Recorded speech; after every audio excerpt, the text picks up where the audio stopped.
I believe that most parents have a favorite child, one who they care about just a bit more. Normally, it's not a big deal, but in my case, it became a matter of life or death. My mom had to choose between me and my sister, and she chose her because she was prettier than me. You see, my parents had me and my sister in their teens. We were poor farmers, and one night my dad couldn't take it anymore. He told my mom, "Fine, if I'm such an awful dad for not loving my daughter enough, then enjoy being a single mom." He walked out the door, and Mom waited weeks for him to come back, but he never did. So after she'd used up all her savings, she sat me down in private and said, "I can't afford to raise 2 children. I don't have the money for it, so I have to choose between you and your sister, and I choose her." I didn't understand what she meant, but I started crying. She continued, "Unlike you, your sister is pretty. She has a better chance of finding a husband one day. And I can't let her become homeless because who knows what men would do to her if they found her. Meanwhile, no guy would ever want to touch you." So my mom didn't just abandon me that day. She also told me I was ugly and that no man would ever want me. I was just 9, and watching my mom leaving me back in our hut completely broke my heart. They left to take the train to La Paz, the capital of Bolivia.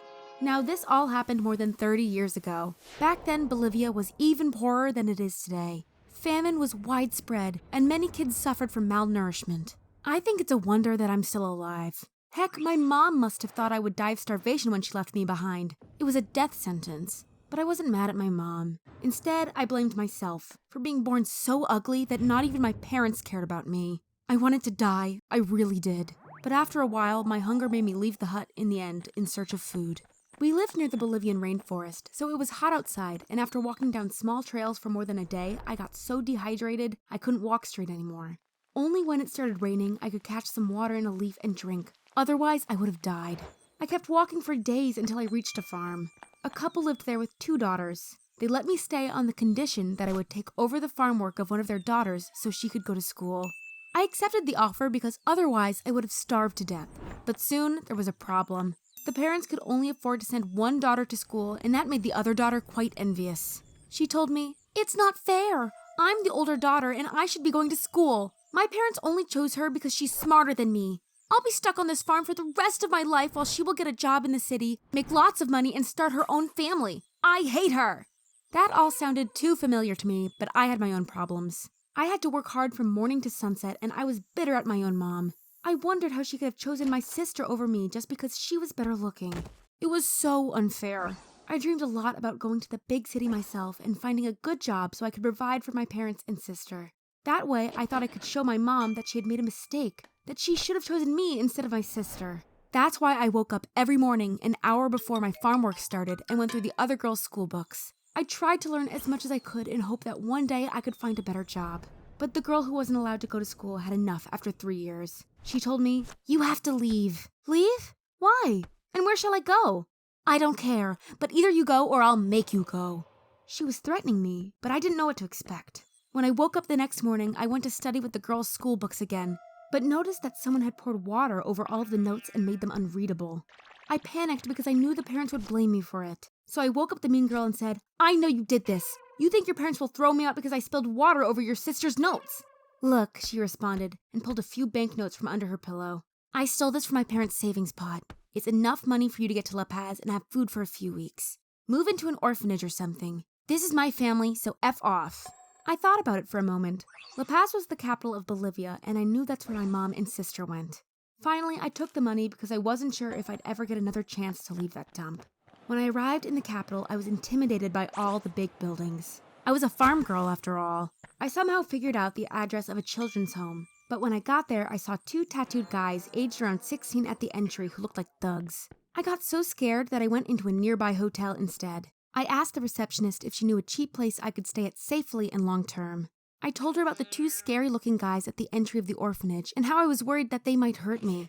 But she burst out laughing and said, "No offense, but you aren't pretty enough to have to worry about some guy hurting you. You should be lucky if a guy shows any interest in you at all."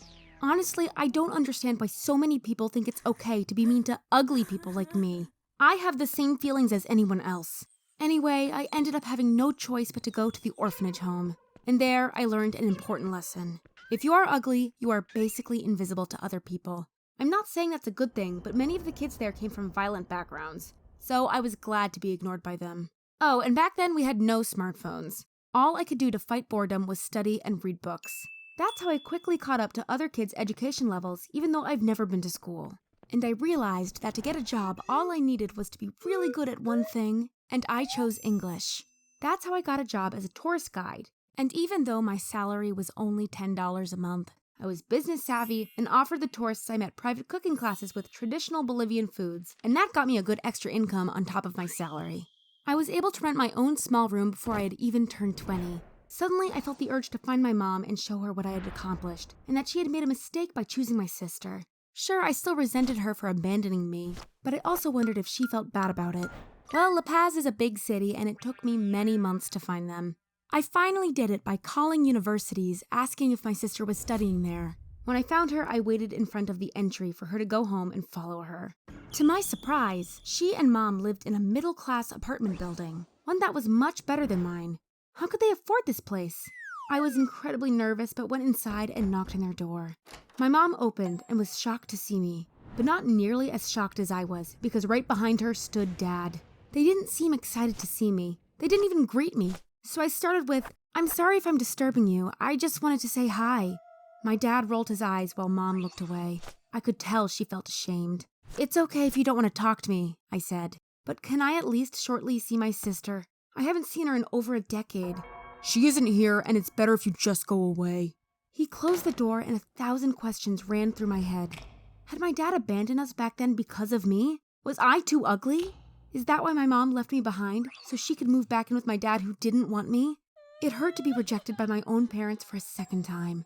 But I knew the danger of falling into self-pity. It can destroy your life, and I'm a survivor, not a victim.